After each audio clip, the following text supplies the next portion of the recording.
Geyser में सैया के नो होइनी डनाइट। कई बार चोंच से चोंच लड़ाइलू, गुलाबिया चादर ओढ़लू, भतार संग काका कैलू, भतार संग काका कैलू।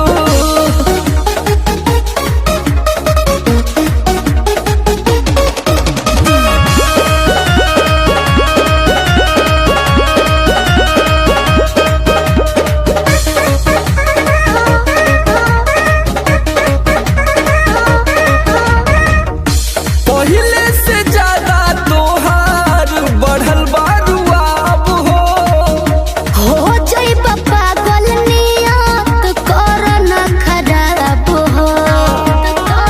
पगला जेबे बाबू।